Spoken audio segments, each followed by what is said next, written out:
Hallo ihr Lieben, ich grüße euch wieder zum Thema Oberflächen in Acryl.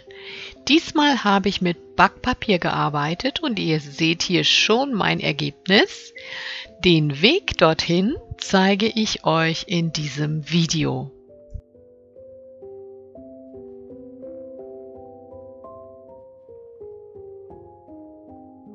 Ausgangspunkt ist diese schwarze Leinwand.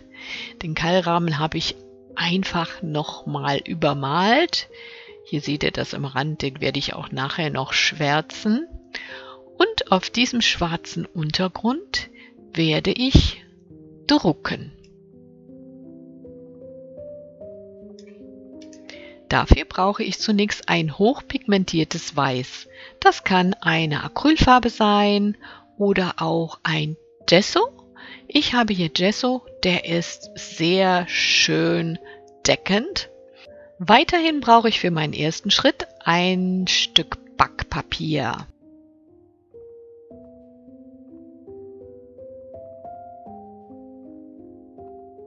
Das hat auch die richtige Größe, das heißt, ich kann vollflächig damit auf meine Leinwand drucken.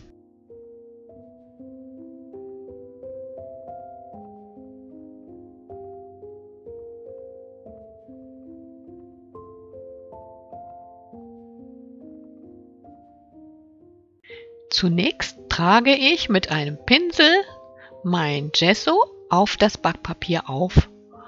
Dazu sollte es möglichst nicht mit Wasser verdünnt werden. Je mehr Wasser in der Farbe ist, desto mehr perlt diese von dem Backpapier ab. Das ergibt zwar auch gute Strukturen, ich habe aber andere geplant.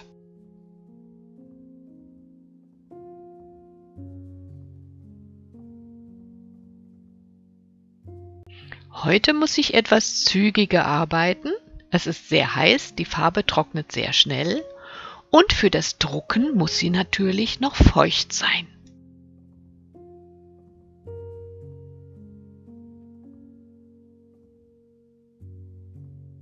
Oh ja, hier unten in dem Bereich seht ihr, die Farbe perlt ein bisschen ab. Ich kann aber einfach nochmal dickere Farbe darüber geben, dann haftet sie gut.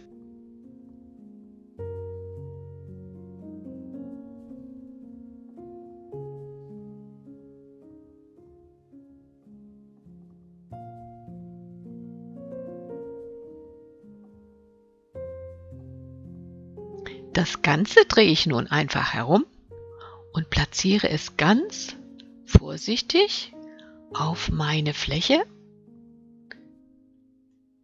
Wenn es einmal Kontakt hat, möchte ich es auch nicht mehr ziehen, da sonst meine Strukturen anders werden.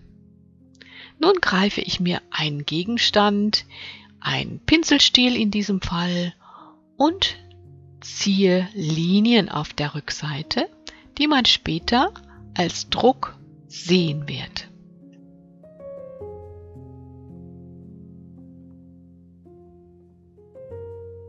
Natürlich kann man auch ganz andere Werkzeuge nehmen. Ich nehme hier einfach mal meinen Finger.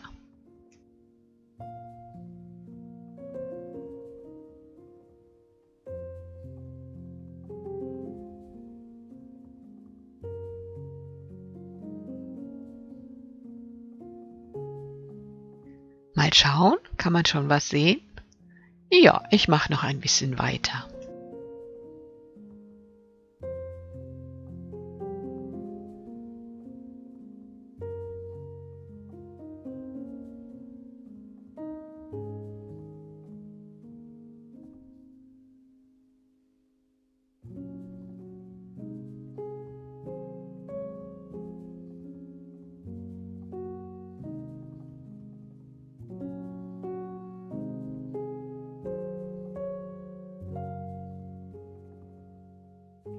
Ui, das ist auch spannend. Da kann man einiges erkennen, aber es bleibt für heute nur Struktur.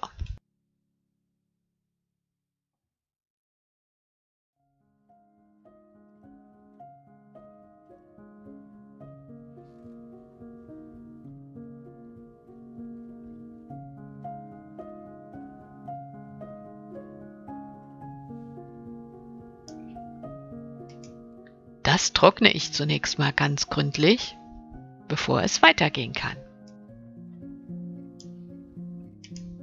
Das Schwarz-Weiß ist natürlich auch sehr schön, aber ich möchte eine Lasur darüber legen. Ich nehme ein Phthalo-Blau, eine transparente Farbe, und vermische sie zusätzlich mit Acrylbinder.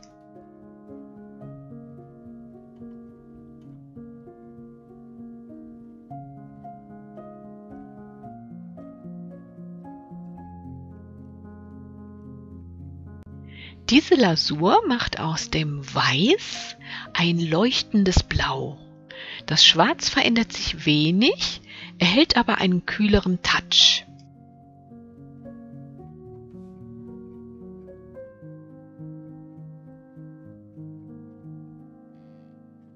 Je verdünnter ihr die Farbe auftragt, desto heller wird das Blau.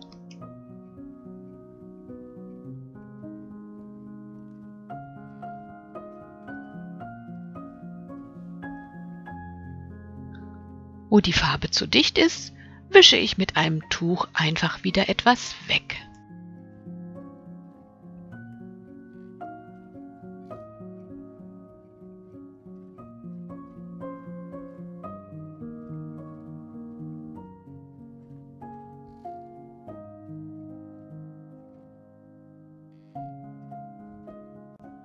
Ja, das könnte schon fertig sein, wenn man es so haben will. Ich habe aber gleich noch etwas anderes damit vor.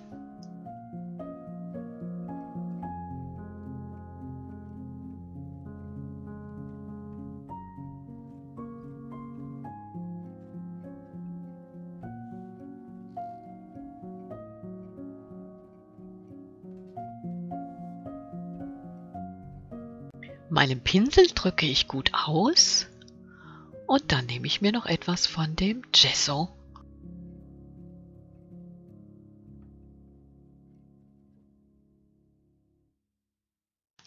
Mit dem trockenen Pinsel möchte ich jetzt eine ganz dünne Schicht wie einen Schleier darüber legen, eine weiße Schicht. Ich probiere es zunächst mit dem Pinsel.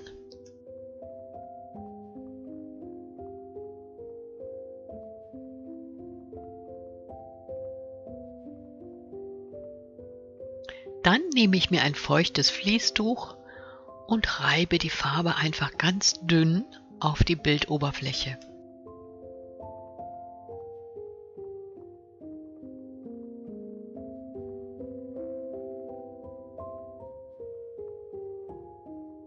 Darüber möchte ich jetzt mit dem Backpapier, ich kann das alte noch verwenden, nochmal eine gedruckte Struktur legen.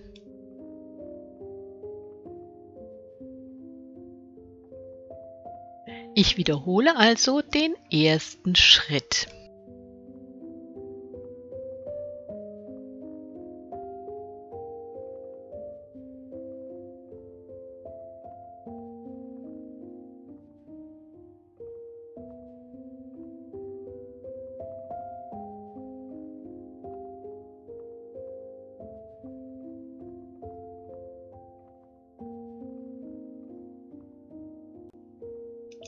So sieht es jetzt aus.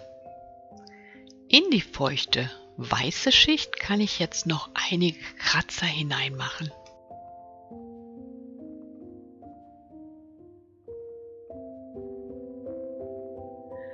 Die äußeren Kanten bestreiche ich noch mal ganz dünn mit weißem Gesso.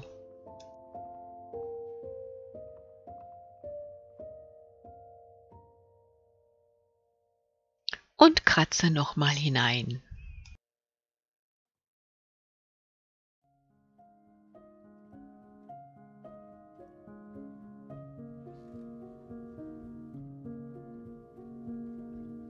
So entsteht eine sehr organische, vielschichtige Struktur.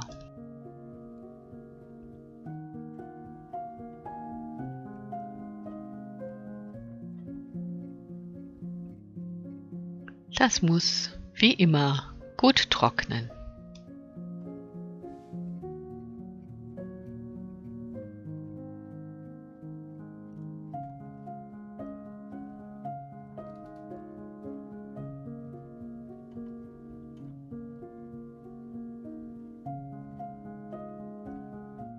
Und genau wie beim ersten Mal lege ich darüber noch eine Lasur. Und zwar diesmal in Maigrün.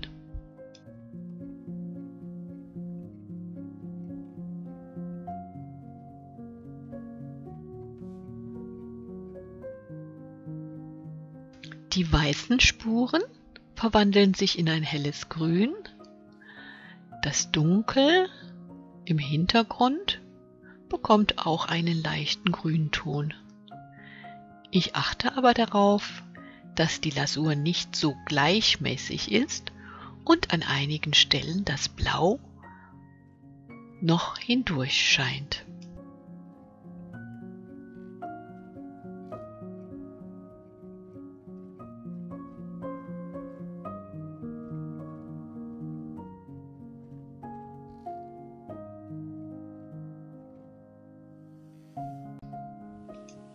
Das strahlt wunderschön, gefällt mir gut, kann als Hintergrund fungieren, aber auch für sich stehen.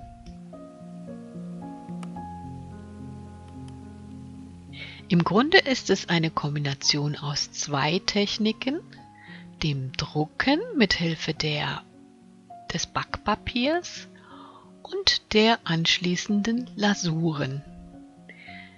Da gibt es wie immer noch ganz viele Variationen. Ich wünsche euch viel Spaß beim Ausprobieren. Bis zum nächsten Mal. Tschüss!